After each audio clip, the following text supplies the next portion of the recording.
Assalamualaikum warahmatullahi wabarakatuh. Perkenalkan, nama saya Risti Oktaviani, NIM 19 12 11 644 dari kelas 2C. Baiklah, saya akan menjelaskan tentang anak dan remaja dengan HIV. HIV adalah retrovirus atau jenis virus yang menyerang sistem kekebalan dengan menghancurkan limfosit T atau sel yang sangat penting untuk melawan infeksi dan mengembangkan kekebalan. Jika dibiarkan, virus ini dapat berkembang menjadi penyakit AIDS. Lebih dari 2,8 juta anak dan remaja hidup dengan HIV pada 2019. Hampir 9 dari 10 di Afrika sub-Saharan Sahara. Hanya 93% anak-anak dan remaja yang terinfeksi yang menjalani pengobatan HIV dibandingkan dengan 85% wanita hamil yang hidup dengan HIV.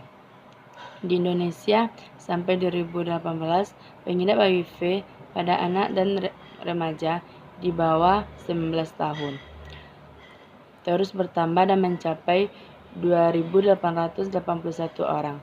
Jumlah tersebut meningkat dari tahun 2010, yaitu sebanyak 1.622 anak terinfeksi HIV. Melansir Kompas data Kemenkes, totalnya itu 1.447 usia 0 sampai 14 tahun yang terkena HIV. 324 anak lainnya positif AIDS. Kemudian data yang sama juga menunjukkan 1.134 kasus HIV pada anak usia 15 sampai 9 tahun dan 288 anak remaja lainnya positif AIDS. Kemudian ada 3 cara penularan HIV, yaitu mode transmisi, yaitu kontak seksual, paparan perkutan, dan membran mukosa termasuk jarum atau alat tajam yang terkontaminasi darah atau cairan tubuh. Kemudian waktu transmisi itu intrauterin dan intrapartum dan pasca persalinan. Kemudian faktor ibu yang menentukan transmisi dan HIV itu jumlah CD-nya 4, ibu rendah, adanya penyakit menular seksual, terapi zidovudin selama hamil, kemudian ibu tinggi. Penularan dari HIV ibu ke anak menyebabkan hampir semua infeksi HIV baru pada para remaja populasi.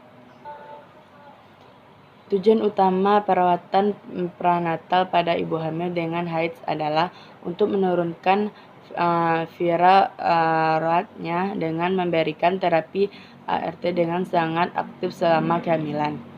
Bayi yang lahir dari ibu HIV positif dapat dites pas positif untuk antibodi HIV. Hasil ini sebenarnya merupakan ukuran antibodi ibu dan bukan indikasi infeksi yang sebenarnya.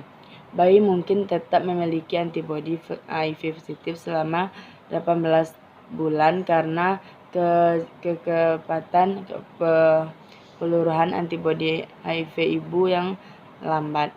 Oleh karena itu, infeksi yang sebenarnya pada bayi harus dikonfirmasi dengan mendeteksi HIV dalam kultur atau dengan tes PCR untuk DNA atau RNA HIV. Patofisiologinya yaitu satu-satunya tujuan HIV adalah untuk mereplikasi atau membuat salinan dari dirinya sendiri. Kemudian ia memasukkan sel pada dasarnya, mengambil alih DNA dan memerintahkan sel untuk membuat salinan HIV. Kemudian meskipun HIV memilih limfosit T4 sebagai sel pilihan, HIV juga menyerang banyak sel lainnya. Namun invasi sel T4 penting karena limfosit T4 mempertahankan tubuh melawan patogen yang menyerang. Kemudian proses yang terjadi sejak terinfeksi HIV sampai masuk ke kondisi AIDS. Pertama itu stadium 1 atau periode uh, jendela. Pertama itu dimulai sejak saat pertama terinfeksi, kemudian tidak ada tanda-tanda khusus, hanya seperti gejala flu yang dalam beberapa hari atau minggu hilang dengan sendiri. Kemudian jika dilakukan tes darah untuk HIV negatif namun orang tersebut sudah derajat menularkan HIV pada orang lain. Ini lamanya itu 1 sampai 6 bulan. Kemudian stadium 2 itu HIV positif asymptomatik atau tanpa gejala.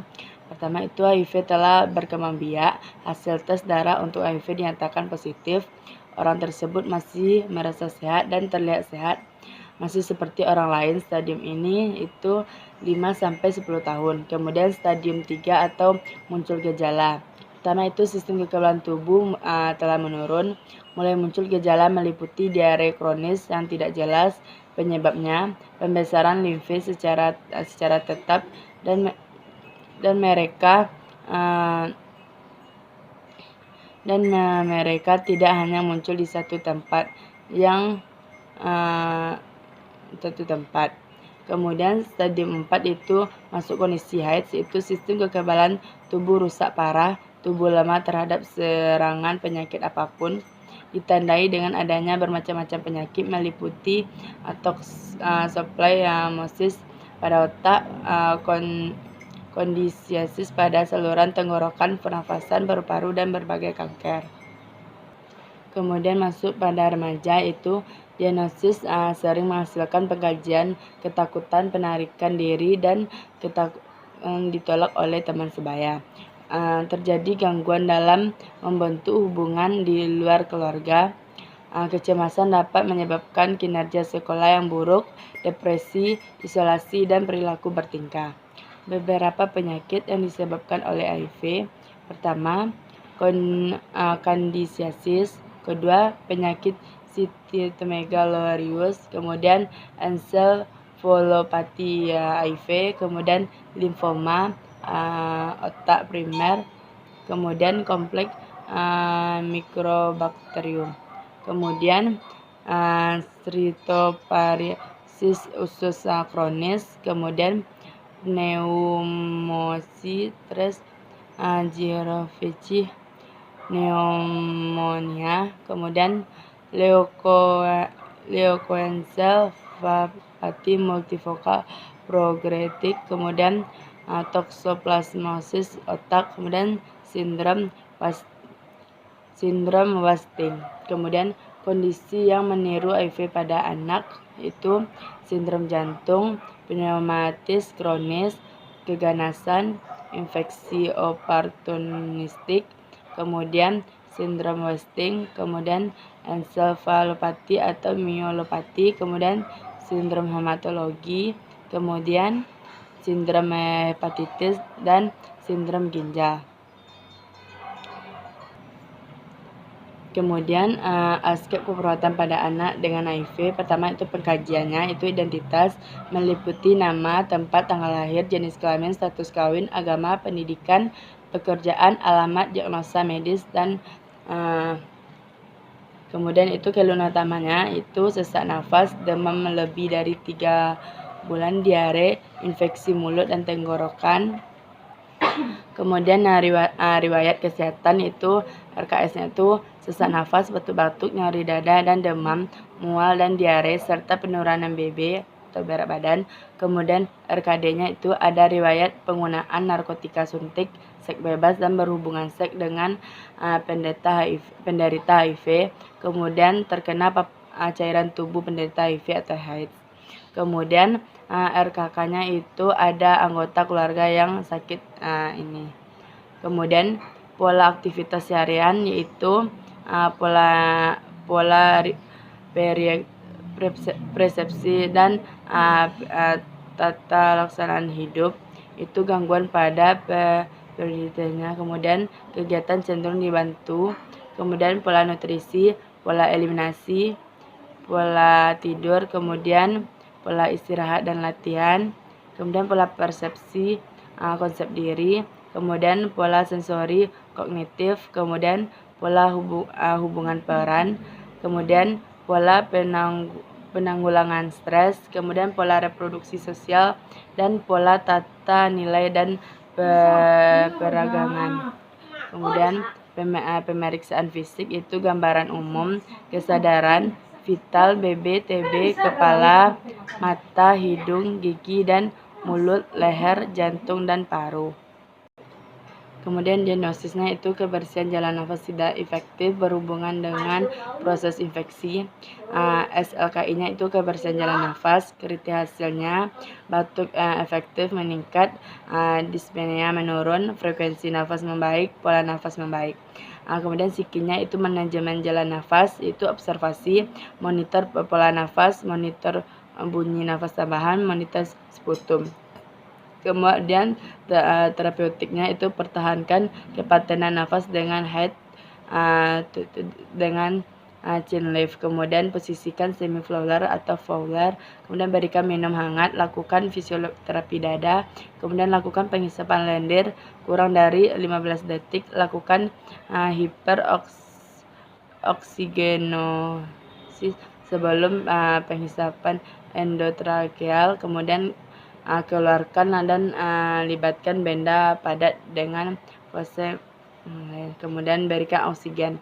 Kemudian edukasinya itu anjurkan asupan cairan 2000 ml per hari. Kemudian anjurkan teknik batuk efektif. Kemudian kolaborasinya itu kolaborasikan pemberian bronchodilator atau ekspektoran atau mikolitik. Kemudian diagnosis kedua itu nyeri akut berhubungan dengan agen pencendera fisiologis, itu psikinya itu tingkat nyeri, kriteria hasilnya kemampuan menuntaskan meningkat, keluhan nyeri menurun, mual menurun, pola nafas membaik.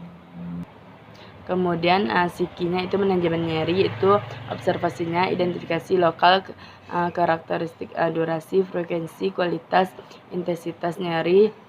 Kemudian identifikasi skala nyeri, kemudian identifikasi respon nyeri nonverbal. Kemudian terapeutiknya memberikan teknik non intrakologis untuk mengurangi rasa nyeri, kemudian kontrol lingkaran yang memberatkan rasa nyeri, kemudian fasilitas istirahat dan tidur. Kemudian edukasi itu jelaskan penyebab periode dengan memicu nyeri. Kemudian jelaskan strategi merendahkan nyeri, anjurkan memonitor nyeri secara mandiri, anjurkan menggunakan analgenik secara tepat, anjurkan teknik non farmakologi untuk mengurangi rasa nyeri. Kemudian kolaborasinya itu pemberian analgenik. Sekian, terima kasih. Assalamualaikum warahmatullahi wabarakatuh.